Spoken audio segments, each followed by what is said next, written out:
Assalamualaikum warahmatullahi wabarakatuh. Bismillah, alhamdulillah, wassalatu wassalamu ala rasulillah Sayyidina Muhammad ibn Abdillah wa ala alihi wa ashabihi wa mawala wa la hawla wa la quwata illa billah ma'bad. Saudara-saudara sekalian, sahabat iman rahimakumullah, alhamdulillahirabbil alamin, summa alhamdulillahirabbil alamin. Mari kita senantiasa dalam keadaan bersyukur kehadirat Allah Subhanahu wa taala. Hanya karena rahmat, nikmat, hidayah dan taufiknya kepada kita semua, kita bisa terus melakukan kebaikan-kebaikan dengan harapan semoga semuanya berkenan di sisi Allah taala dan Allah taala meridhai kita semua. Amin. Shalawatullah wassalamuhu, semoga salawat dan salam Allah tetap atas nabinya Nabi Muhammad sallallahu alaihi wasallam beserta para keluarga, sahabat, dan pengikutnya yang setia sampai akhir zaman. Semoga kita semua mendapat syafaatnya nanti di yaumil qiyamah. Amin ya rabbal alamin. Saudara sekalian, sahabat iman rahimakumullah, bertemu kembali dalam kajian kitab Riyadhus Shalihin, masih dalam babun fil mubadarati ilal khairat, bab yang menjelaskan tentang bersegera menuju kebaikan-kebaikan. Kali ini pada hadis yang ke-8, khususnya hadis tentang bersegera dalam kebaikan, dan ini kebetulan merupakan hadis yang terakhir dalam bab ini. Bismillahirrahmanirrahim. As-saminu, hadis yang ke-8. Anhu, dari Abu Hurairah radhiyallahu anhu, semoga Allah ridha kepadanya, anna Rasulullah sallallahu alaihi wasallam, bahwasanya Rasulullah SAW qala yauma Khaybar, bersabda pada waktu hari Khaybar, artinya pada waktu perang Khaybar, la'utiyanna hadhihi rayata, sungguh benar-benar aku akan memberikan panji ini, bendera ini, rajulan, kepada seorang laki-laki, yuhibbullahu wa rasulah, yang dia mencintai Allah dan Rasulnya. Yaftahullahu ala yadaihi, Allah membukakan atas dua tangannya, artinya membebaskan Khaybar. Qala Umar radhiyallahu an, berkata Umar radhiyallahu an, semoga Allah ridha kepadanya, ma ahbabtul imarata illa yaumaidin, tidaklah aku menyukai imarah, kepemimpinan dalam peperangan, kecuali pada hari itu. Fatasawartu laha raja'an ud'a laha, maka aku menunjukkan diri berharap agar aku dipanggil untuk mendapatkan bendera itu. Fada'a Rasulullah SAW Ali ibn Abi Thalib radhiyallahu anhu, maka Rasulullah kemudian memanggil Ali bin Abi Thalib, semoga Allah ridha kepadanya. Fa'atahu iyyaha, maka Rasulullah memberikan panji itu kepada Ali bin Abi Thalib radhiyallahu anhu. Wa qala, dan Rasulullah bersabda, imshi wala taltafit hatta yaftahallahu alaih, berjalanlah engkau pelan-pelan dan janganlah engkau menoleh sampai Allah membukakan atasmu atau membebaskan Khaybar karena Ali bin Abi Thalib. Fasara alayya syai'an summa waqafa, maka fasara aliyun syai'an summa waqafa walam yaltafit, maka berjalanlah Ali sedikit, kemudian dia berhenti, walam yaltafit, tapi dia tidak menoleh. Fasaraha, maka Ali berteriak, ya Rasulullah, wahai utusan Allah, ala madza uqatilun nas, atas apa aku memerangi manusia? Qala, bersabda Rasulullah SAW, qatiluhum hatta yashhadu an la ilaha illallah, perangilah mereka sehingga mereka bersaksi bahwa tidak ada zat yang berhak disembah kecuali Allah, wa anna Muhammadan Rasulullah, dan bahwasanya Muhammad adalah utusan Allah. Fa idza fa'alu dzalika, maka apabila mereka mengerjakan yang demikian, faqad mana'u minka dima'ahum wa amwalahum, maka sungguh tertahan mereka dari engkau darah mereka dan harta-harta mereka, illa bihaqqiha, kecuali dengan haknya, wa hisabuhum 'ala Allah, dan hisab mereka atas Allah. Rawahu Muslim. Hadis ini diriwayatkan oleh Imam Muslim. Saudara sekalian, sahabat iman rahimakumullah, hadis ini bercerita tentang perang Khaybar, perang dahsyat antara kaum muslimin yang dipimpin oleh Rasulullah SAW dengan orang-orang Yahudi di Khaybar, terjadi pada tahun ke-7 Hijriah. Waktu itu Rasulullah SAW membawa sebanyak 1.600 pasukan. Maka perang Khaybar ini termasuk perang dahsyat, dan Rasulullah SAW dan kaum muslimin merasa kesulitan untuk menembus benteng Khaybar. Bahkan menurut beberapa riwayat sampai 20 hari. Maka kemudian pada suatu hari Rasulullah SAW bersabda, aku benar-benar akan memberikan rayah, memberikan bendera, panji perang kepada seorang laki-laki yang dia mencintai Allah dan Rasul-Nya. Ternyata panji itu diberikan kepada Ali bin Abi Thalib. Maka hadis ini sekaligus juga menunjukkan tentang keutamaan sahabat Ali bin Abi Thalib atas sahabat yang lain. Meskipun dengan ini bukan lalu kemudian kita berarti Syiah, karena semua sahabat memiliki keutamaan sendiri-sendiri.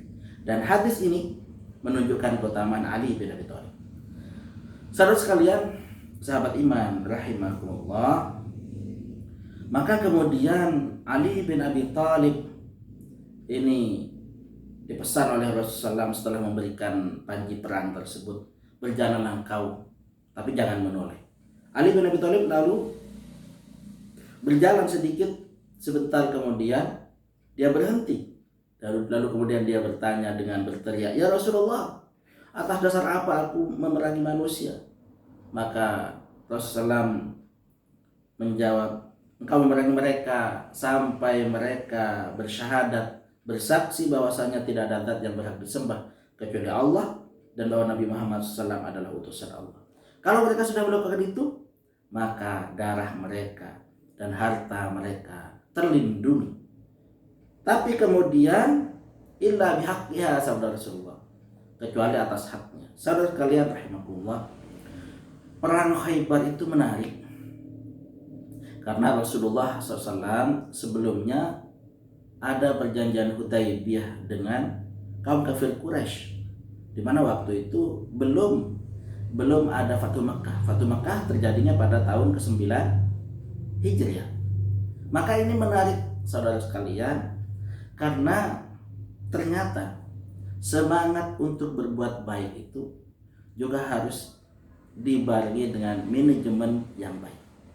Bayangkan saudara sekalian, kalau misalnya Rasulullah SAW belum ada perjanjian damai dengan orang-orang kafir Quraisy, maka tentu saja Rasulullah SAW akan sulit fokus untuk memerangi orang-orang Yahudi di Khaybar.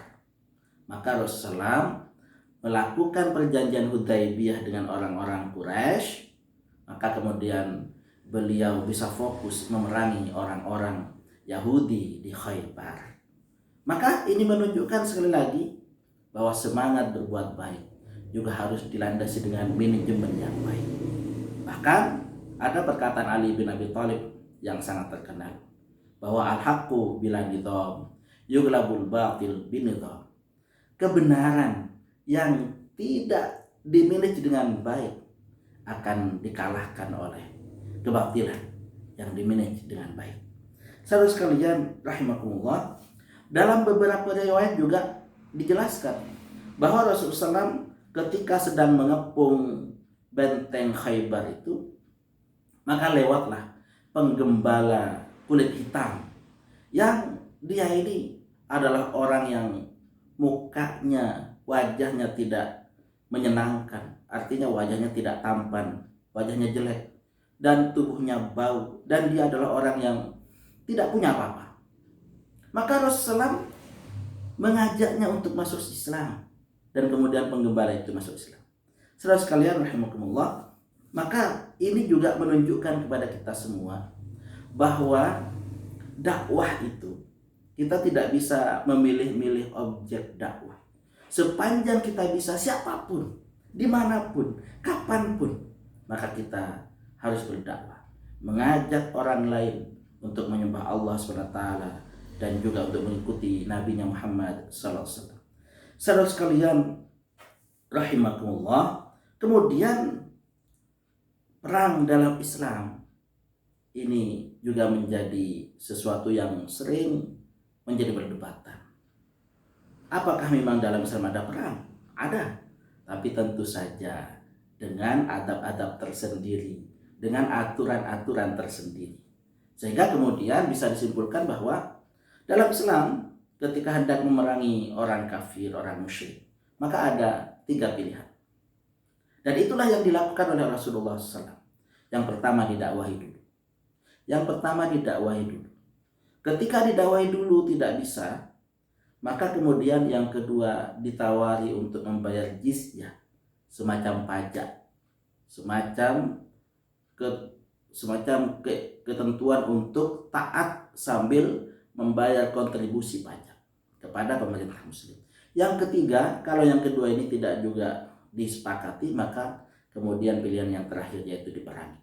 Saudara sekalian rahimakumullah, maka kalau misalnya mereka bersyahadat, maka terjagalah, terlindungilah harta mereka dan darah mereka dari kaum muslimin. Illa bihaqqiha, saudara Rasulullah, kecuali dengan haknya. Artinya meskipun sudah masuk Islam, meskipun sudah bersyahadat, namun kemudian membunuh orang, maka tidak lagi terjaga darahnya.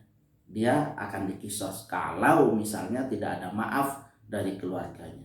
Meskipun Islam, tapi kemudian mencuri, tentu saja dengan ketentuan-ketentuan yang berlaku, syarat-syarat yang sudah ditentukan oleh Rasulullah SAW, yang sudah ditentukan dalam syariat, maka pencurian yang begitu itu dia akan dipotong tangannya, dan seterusnya dan seterusnya. Saudara sekalian rahimakumullah, dan satu hal lagi yang perlu dicatat ini, betapa semangatnya para sahabat untuk menegakkan kalimat Allah Subhanahu wa taala, meskipun dengan pasukan yang hanya 1.600 orang. Padahal waktu itu orang-orang Yahudi sedang kuat-kuatnya. Orang Yahudi persenjataannya juga sangat hebat waktu itu. Dan ada lagi yang perlu dicatat, bahwa orang munafik di Madinah yang dipimpin oleh Abdullah bin Ubay itu sudah mengirim surat kepada orang-orang Yahudi di Khaybar. Hati-hati, isi surat, hati-hati, Muhammad dan pasukannya akan menyerang kalian, tapi jangan takut kalian, kata Abdullah bin Ubay dalam suratnya.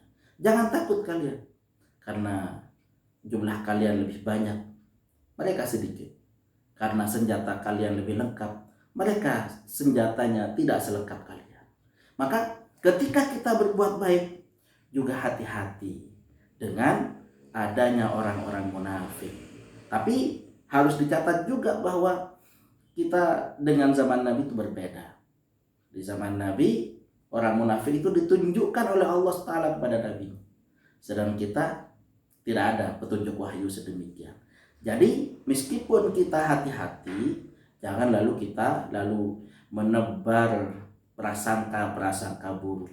Tetap ada husnudzon, tapi tetap hati-hati dan waspada dalam kita berbuat baik. Saudara sekalian rahimakumullah, semoga kajian yang singkat ini bermanfaat, dan semoga Allah Ta'ala tetap menjaga semangat kita untuk terus berbuat baik, untuk terus berdakwah dimanapun, kapanpun, dan dalam keadaan apapun. Semoga bermanfaat. Wa akhiran, ihdinas siratal mustaqim. Hadana alaikum ajma'in. Wassalamualaikum warahmatullahi wabarakatuh.